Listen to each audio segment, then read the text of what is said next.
자, 여러분 안녕하십니까? 여러분 우리 미시경제학 파트 제8장 정보경제학과 행동경제학 이렇게 되어 있는데요. 요거는 이제 미시경제학이 어떻게 보면 새로운 영역이다 이렇게 볼 수 있어요. 그나마 이제 미시에서가 새롭다는 거지 뭐 경제학 전체로 따지면 벌써 이것들도 20, 30년 전에 만들어진 이론들이에요. 자, 정보경제학이라는 것은 우리가 어떻게 보면은 정보라는 게 되게 중요하지 않습니까? 정보도 하나의 경제제로서 대가를 주고 받아야 되는 것입니다. 그래서 이 정보가 사실 있는 사람과 없는 사람이 행동, 선택에 있어서 되게 중요한 역할을 하게 되는 것이죠. 그래서 정보가 있냐 없냐 그리고 또 정보가 비대칭적으로 이렇게 분포되어 있는 상황에 대해서 우리가 살펴볼 거예요. 그래서 특히 하나는 역선택이라는 거와 하나는 도덕적 해이라는 측면에서 얘기를 하게 될 겁니다. 자, 그리고 이제 행동경제학이라는 것은 아니 우리가 경제학에서는 되게 이성적이고 합리적인 인간이다 이렇게 얘기하는데 사실은 그렇지 않은 경우가 많습니다. 즉흥적이고 또 이기적이라고 했는데 이타적인 성격도 가지고 있고 뭐 그렇단 말이지. 그래서 사람들의 현실에서의 생활을 살펴보니까 행동을 보니까 비합리적인 행동도 많이 있다. 그래서 이제 심리학과 접목해가지고 최근에 뜨는 분야다. 이렇게 보시면 되겠습니다. 자, 먼저 정보경제학 다시 한번 볼게요. 자, 우리가 두 가지를 얘기할 거거든요. 첫 번째는 뭐냐면 아니 이게 계약을 체결하는 거야 두 사람이. 경제라는 게 당사자들이 협상을 통해서 계약을 하는 것이죠. 여기가 이제 계약을 체결하는 시점이라고 할게요. 자, 근데 여기 이제 계약 체결하기 전 before 이런 상황이 있고 after 이렇게 되는 상황이 있습니다. 계약을 체결하기 전에 사전적인 측면에서 우리가 살펴보는 거, 요 계약 체결 이전이야. 이게 바로 역선택이다. 이렇게 보시면 되겠습니다. 역이라는 게 이제 거스를 역자를 쓰게 된 건데 선택이 바람직하지 못하다는 거, 어드버스라는 게 비대칭 정보로 인해 가지고 정보를 갖지 못한 측이 정보를 많이 가진 측하고 이제 만약에 계약을 체결하는데 바람직하지 못한 결과를 갖게 되는 거예요. 주로 이제 여기서 발생하는 거는 정보가 숨겨져 있어 히든 어떤 특성 때문에 발생한다. 이렇게 보시면 되겠습니다. 여러분 중고차 시장을 가. 근데 중고차 시장에서 어떤 중고차가 진짜 괜찮은 건지 어떤 중고차가 좀 약간 똥차인지 그걸 알 수가 없어. 이게 뭐 물에 침수됐는지 아닌지 뭐 이런 것들을 면밀히 따져본다 해도 꼼꼼하게 이렇게 다 보기가 어렵습니다. 이해 가시겠죠? 그렇다면 이제 파는 사람은 정보를 알고 있지. 근데 이제 사는 사람은 잘 모른단 말입니다. 그게 이제 바로 중고차 시장에서 숨겨져 있는 특성 때문에 아주 삐까삐까하게 이렇게 잘 깨끗하게 이렇게 닦고 하긴 했었겠지만 잘 모르는 거야. 비대칭 정보 상황이라고 보시면 되겠죠. 그러다 보니까 이제 사는 사람 입장에서 이게 좋은지 나쁜지 잘 모르니까 평균 가격을 제시해. 그러면 이제 파는 사람들 중에서 좋은 차를 갖고 있는 사람은 아 뭐야 내가 이거 적정 가격이면 나도 팔려고 했는데 그 정도 가격이면 나 안 팔어 이렇게 해가지고 시장에 나가게 되면서 시장이 위축된다. 이렇게 보시면 되겠습니다. 자, 그리고 보험 시장도 마찬가지야. 아니 보험 가입자 입장에서는 환자가 보험 가입하려는 사람이 왔는데 이 사람이 많이 아픈 사람인지 아플 것 같은 사람인지 그런지 아닌지에 대해서 잘 모른단 말이지. 그렇기 때문에 어떻게 합니까? 맞아요. 그래서 평균 보험료를 우리가 책정하게 됩니다. 그러면 아플 것 같은 사람들 있잖아. 그런 사람들은 뭐 괜찮아. 어차피 자기는 아플 것 같으니까 보험금을 받게 되거든. 근데 만약에 별로 아프지 않은 사람도 보험에 가입했는데 보험료만 계속 내고 자기가 진짜 아프지 않은 게 사실 제일 좋은 거잖아. 그러다 보니까 진짜 안 아프게 되면은 괜히 보험료만 내는 셈이 되니까 아니 나 보험 가입 안 해. 이렇게 된다고요. 자, 그래서 여기 나와 있는 특성 때문에 그런 거야. 어떤 사람이 아플 것 같은지 안 아플 것 같은지 어떤 차가 좋은 차인지 아니면 똥차를 레몬마켓, 레몬차라 그러거든.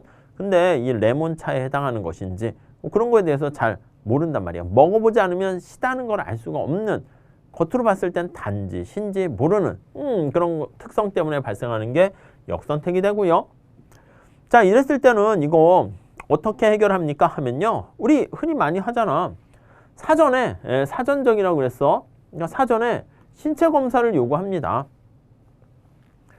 건강검진을 받고 오세요. 이렇게요. 아니면 또 회사에서 신입사원을 뽑는단 말이야. 어떤 신입사원이 좀 능력자인지 게으른 사람인지 뭐 어떤 특성을 가졌는지 잘 모르잖아. 겉으로 봤을 땐 똑같단 말이야. 이해가 되시죠? 그러다 보니까 이제 어떤 사람이 능력 있는가? 그런 거 할 때가 이제 대학 졸업장을 제시하는 거야. 성적표 제시하세요. 뭐 학점이 4.0이다. 학점이 2.0이다. 뭐 그러면 사실은 2.0인 사람들 중에서도 능력자가 있겠지만은 학교 생활을 그렇게 성실하게 하지 않았다는 증거 아니겠습니까? 그럼 당연히 회사에 들어왔을 때도 성실히 하겠습니까? 물론 그럴 수도 있겠지. 그렇지만은 회사 입장에서는 많은 사람을 뽑아야 되는데 삼성전자 같은 데 지원하는 사람이 얼마나 많겠어. 그럼 언제 일일이 심층 면접을 합니까? 그럴 시간도 없지. 그러다 보니까 여기 대학 졸업장이라든가 학점 이런 걸로 컷 1차 자르고 그 다음에 이제 면접을 하게 되는 경우가 많이 있는데 그러다 보니까 이런 것들이 하나의 신호 발송이야. 그래서 우리가 소위 말하는 저 명문대 나왔어요. 하버드 대학 나왔습니다. 그 뭐야? 저 이렇게 열심히 사는 사람이고요. 똑똑해요. 이걸 알려주는 거잖아. 그런 측면에서 이런 비대칭 정보의 문제를 해결하려고 한다. 이거 의료보험 같은 경우도 자동차 보험 같은 경우에는 특히 굉장히 중요한 거 아니겠습니까? 그러니까 자동차를 모는 사람은 정부가 강제로 단체로 가입시키는 방법을 통해서 이렇게 시장이 어떻게 위축되거나 붕괴되는 것을 막는다. 이렇게 보시면 되겠습니다. 자, 그 다음 도덕적 해이는요. 이제 앞에서 살펴본 것처럼 계약을 체결하기 이전에는 역선택의 문제인데 계약을 체결한 이후야. 근데 저를 뽑아주시면 아주 열심히 회사 생활을 하면서 일을 하겠습니다. 했는데 계약을 체결한 다음에 안일해지는 거지. 그러니까 나태해지는 거야. 그래서 불법은 아니야. 근데 도덕적인 측면에서 봤을 때 해저드, 정신 상태가 해이해지는 거야. 말 그대로. 그래서 비대칭적으로 분포된 어떤 정보 상황에서 주로 이제 발생하는 게 본인과 대리 문제가 되겠습니다. 국가의 주인은 국민 아니겠습니까? 근데 국민들이 다 뭐 광화문 광장에 모여가지고 다 자기 목소리 내면 산으로 갈 거 아니야. 그러니까 이제 대리인을 뽑는다고.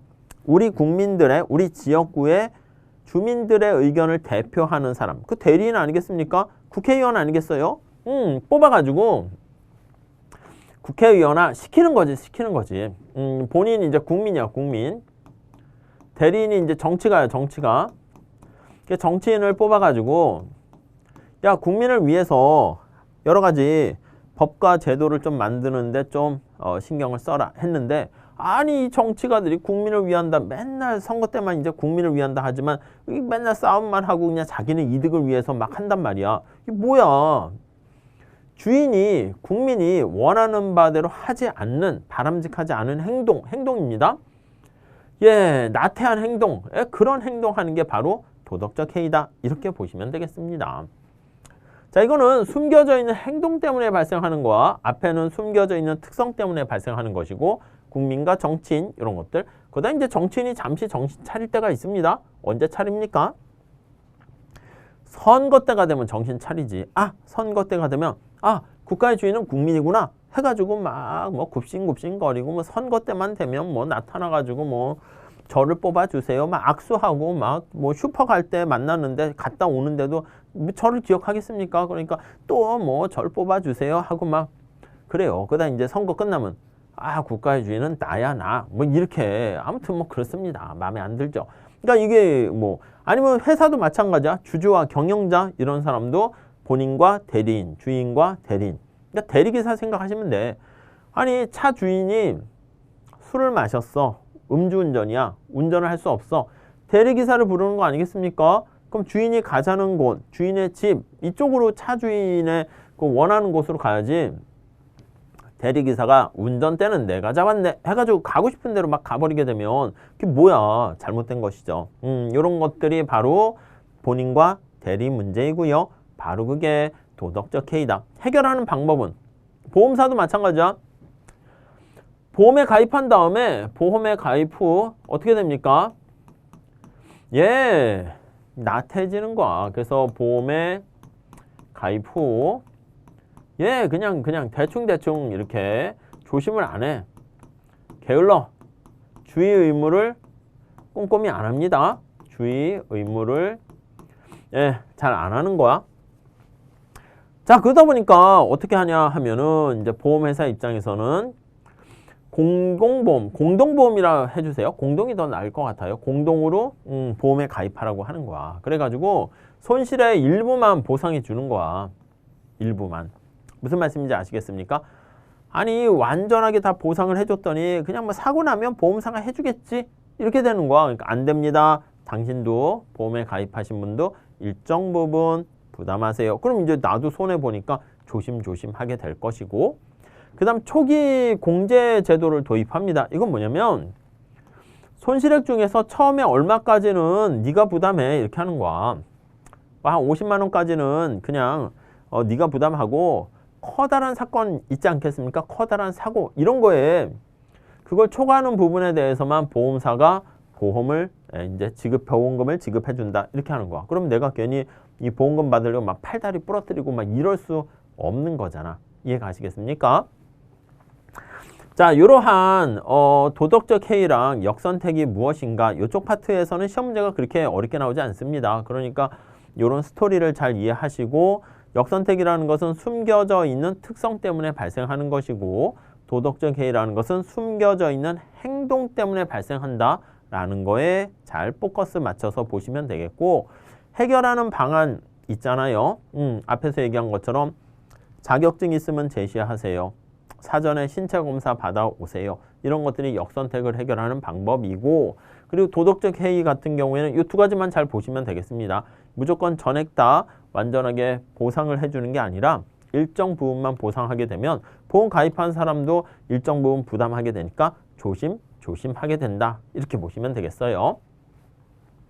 자, 그 다음에 이제 정보경제학 말고 행동경제학 되겠습니다. 이 행동경제학이 등장한 것은 이 전통적인 경제학의 어떤 가정과 한계에 여기서 나오게 된 겁니다. 우리 전통적인 경제학 얘기할 때는요, 이코노믹스에서는 경제인이라는 게 뭐야? 합리적이고요. 되게 이기적입니다. 그리고 이기심과 합리성을 가지고 있다라고 전제를 까는데, 현실에서 보면 비합리적으로 행동하는 많은 사람들을 볼 수가 있는 것이지. 이해 가시겠습니까? 그래서 행동경제학은 인간은 이타적이기도 한데 그렇다는 거야. 그리고 합리적이라고 비합리적인 행동을 하기도 하는데, 그래서 기존의 경제학에서 제시하는 이런 문제들을 좀 이렇게 뒤집어서 설명하는 게 바로 행동경제학이다 이렇게 보시면 되겠고요. 말 그대로 인간의 행동이 차가운 뇌에 의해서만 우리가 의사결정을 하는 게 아니라 따뜻한 가슴 속에, 아니면 심리학과 접목해가지고 인간의 어떤 심리적인 측면까지 같이 고려를 한다라고 보시면 되겠습니다. 자, 여기서 몇 가지 요 행동경제학에서 주로 사용하는 용어들만 살짝 보시면 되는데, 뭐 시험에 한 2, 3년에 한 번씩 이런 개념 정도만 살짝 주려고 나와요. 그래서 가볍게 보시면 되겠습니다. 첫 번째는 휴리스틱이라고 얘기합니다. 많이 들어보셨을 거야. 주먹구구식 이렇게 하는 겁니다. 퉁쳐 이거랑 비슷한 거야. 우리가 봤을 때는 경제학에서 특히 미시경제학은 막 따지잖아. 뭐 그냥 하나 추가 증가시켰을 때 막 이렇게 계산적으로 우리가 얘기하는데, 여기서 얘기하는 것은 그냥 주먹구구식, 대충 이런 느낌이야. 그래서 우리가 중년층의 심장마비 발생 위험 같은 거 할 때 진짜 막 자세하게 알아보고 이게 아니라 대충 이 정도 되지 않을까? 주위에 있는 경험, 자기의 경험이 주위에 있는 사례가 전부 다인지 알고 또 그렇게 일반화시키는 오류가 있죠. 그런 거야. 객관적인 통계 자료가 아니라 내가 알고 있는 사람 중에서 뭐 한 10명 중에 2~3명이 걸린 것 같네. 암에 걸린 것 같아. 이러면 이제 그걸 떠올려가지고 그렇다 이렇게 확신하는 거죠. 오류가 발생하게 되는 것이죠. 근데 뭐 인간의 뇌라는 게 다 그렇습니다. 인식 편향입니다. 인간이 주변의 상황을 인식할 때 엄격한 객관성을 유지하는 게 아니라 잘 보고 싶은 것만 보는 거야. 편향되는 거예요. 잘못된 판단을 하게 되는 것입니다. 그걸 바로 인식 편향이다. 이렇게 보시면 될 것 같고요. 그 다음에 이타적인 행동과 공정성이라는 걸 보이기도 합니다. 심리학적인 어떤 실험 결과, 실험을 해보니까 사람들이 굉장히 이기적인 유전자만 가지고 있는 줄 알았더니 알고 봤더니 이타적인 어떤 속성도 갖고 있다는 거야. 그래서 뭐 그렇게까지 너무 이기적인 건 아닌 것 같고, 또 요즘 이슈가 되는 공정성, 이거 공정하다고 생각하는 그런 것들에 대해서 불합리하다 이렇게 되면은 납득하지 않는 그런 행동을 많이 보이게 되는 것이죠. 자, 그래서 우리가 일반적인 전통적인 경제학에서 얘기하는 것과는 달리 이타적이고 또 비합리적이고 또 공정성 이런 것들을 강조하는 사람들의 행동을 심리학과 같이 접목해서 이제 사람에 대해서 이제 실험을 해. 이럴 때 어떤 행동을 하는가 이런 거에 대해서 보게 됩니다. 자, 그래서 이번 시간에는요, 우리가 어떤 최신의 미시경제학이라 할 수 있는 비대칭 정보 하에서 발생하는 역선택과 도덕적 해이, 그리고 또 행동경제학, 이거에 대해서 우리가 살펴봤습니다. 이쪽 파트는 어렵지 않은 거니까 내용만 이 정도 봐두시고 본 강의 시간에 들어가셔서 내용 보시고 기출문제 좀 풀어보시면 쉽게 커버할 수 있게 되겠습니다. 아셨죠? 자, 이렇게 하시고 다음 시간부터 거시경제학 이렇게 들어가도록 할게요. 감사합니다. 회계사 합격! 에듀윌 합격!